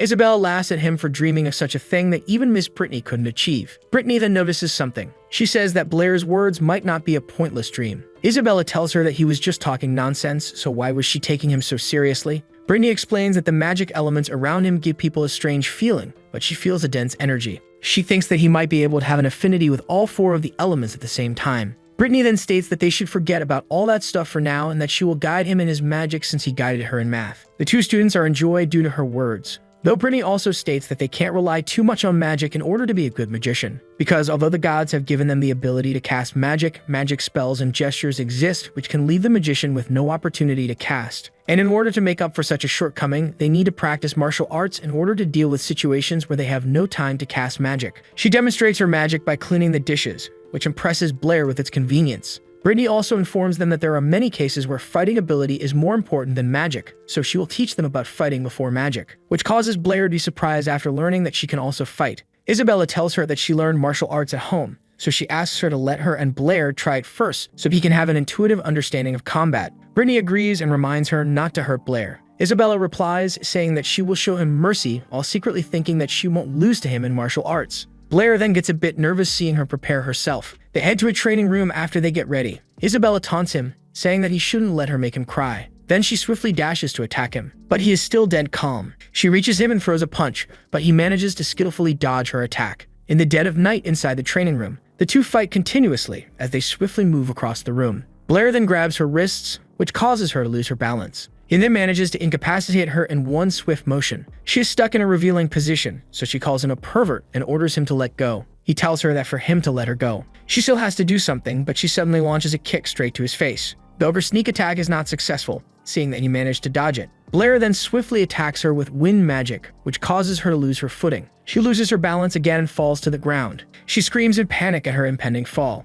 but surprisingly, she didn't fall to the ground, since Blair managed to catch her in the nick of time by grabbing onto her hips. Brittany interrupts their moment by asking Blair something. She asks where Blair learned martial arts. He states, while still holding Isabella, that he didn't study it formally but was interested in fighting, so he practiced Sanda for a while in his hometown. She then asks what it is. She also asks about his hometown since he has mentioned it multiple times. As he struggles to answer her question, Isabella reaches for his ears once again, and pulls on them after he still didn't let go, so he finally lets her down. She pouts while saying that the only reason she lost this time was due to her slipping on the ground. Brittany is intrigued by his martial arts and asks him to try it on her. He states that Sanda isn't very easy to control, seeing that he almost hit Isabella, but Brittany assures him that he shouldn't worry about it. Blair decides to do what she says and reminds her to be careful as he readies his fists. He then lunges straight at Miss Brittany, but she sees his attack coming and puts up her guard. He sees her balloons bouncing, which causes him to remember what his Santa coach once said. It's that when he is fighting against a real master, he will not have time to understand what happened to him. He didn't believe it at the time, but this time he was sure of it after she strikes his neck, which causes him to lose consciousness.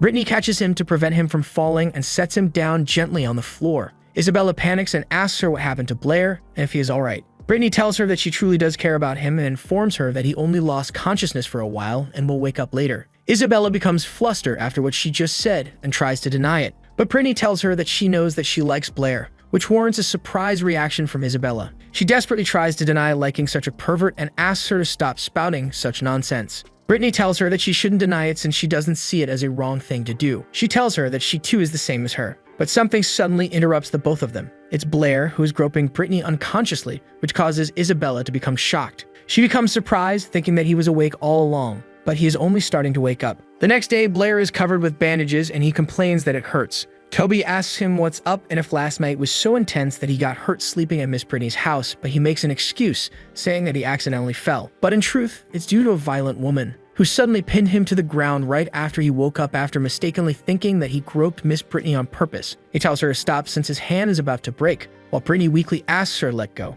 But in the end, she ended up breaking his hand due to her extreme strength. He also realized that Brittany had such strong fighting skills and deduced that she must have received formal combat training for a long time. Since in this world, a normal family wouldn't have the right conditions to receive combat training from an early age, let alone magic and mathematics. So he truly wonders where she came from. Suddenly, Toby interrupts his train of thought, saying that he has finally mastered the trick of summoning 2 fireballs that Blair taught him. Blair is surprised to see that he mastered it so fast. So Toby volunteers to show him what he can do. He then starts to cast the spell, and he charges up his flame energy from within. Blair becomes excited to see what he can do. Toby then finishes casting and activates the fireball. Blair is shocked to see what he can do, not because it was impressive, but due to the fact that it's disappointing. He shows him once again the little flames he managed to muster with all his strength. Looking at the 2 tiny flames he made, Blair comforts him by saying that his magical power is indeed higher than what it used to be. He hides the fact that he was disappointed by his technique, so he doesn't say anything more. Suddenly, a cake appears in front of him. It's being given by Alice, who recently heard that he was injured,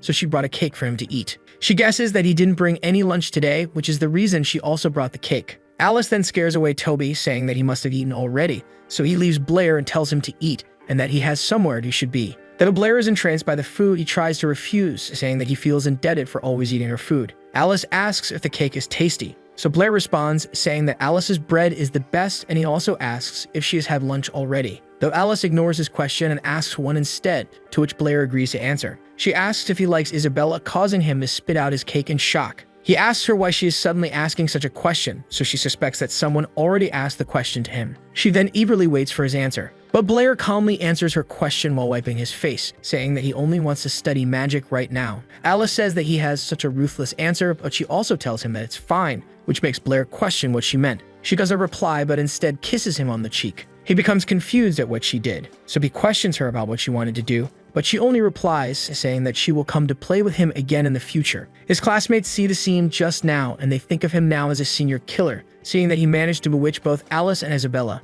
The next day, Blair heads to the library outside the academy while thinking of what Alice said earlier. But he decides to stop thinking about it, and instead thinks about the books on the floor he is on, which have mostly already been read by him. He stretches his arms after reading so many books in the library, and he finally thinks that it's time to go to the second floor since he heard that there are higher-level magic books in that place. So he heads to the counter where a purple-haired woman resides. The woman looks unfriendly as she is reading a book, Blair approaches her and asks her how he can get to the second floor of the library as he hands his identification to her. She reads that it's only apprentice level, so she informs him that he needs to be a junior magician in order to go to the second floor, to which he replies, saying that he can't pass the certification yet and asks for another way. She says that it can't be helped and that at his magic level, he can't even understand such books. Blair gets a bit triggered after hearing her response, but suddenly, someone calls out to him with his alias. It is Jasmine, who offers her help to him. The woman leaves after seeing that Jasmine knows him, informs her of his circumstances, then asks her to persuade him. Jasmine reiterates that he needs to be a junior magician or else he needs to complete a certification for a new magic in order to go to the second floor.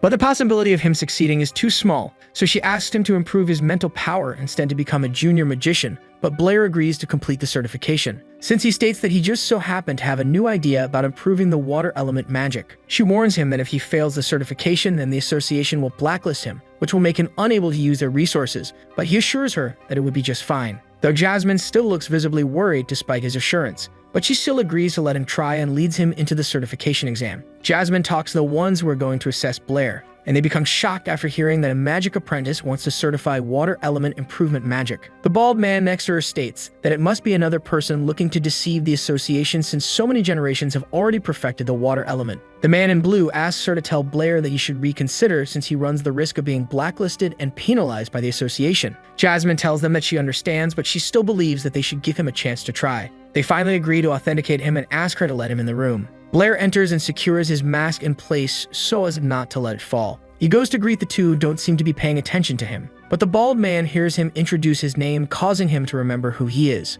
Blair states that he has come to certify water element improvement magic, which could greatly increase the power of the water element. The bald man stares at him and yells at him, asking why he is here again after damaging the rune last time. He then convinces the man in blue to move to the test room after remembering what he did previously. But the man in blue is stubborn and calls him a coward for being afraid of a simple magic apprentice. He then orders Blair to hit him with the magic, so he immediately obliges. Blair starts to gather the energy from the air surrounding him. He then absorbs it through his whole body, which causes his eyes to resemble ice and flames. Afterward, he activates two elements from the palms of his hands. The man in blue is shocked to see that he is a dual caster, and talks to the bald man about why he didn't say so, but he ignores him and casts a spell to defend himself. Blair then combines both ice and fire in his hands, resulting in both water and steam coming out of the ice, which propels the flame at an immense speed. The bald man panics and tries to defend himself, thinking that it has happened again. Blair's magic is so powerful that it engulfs the room in a bright light that resembles the sun.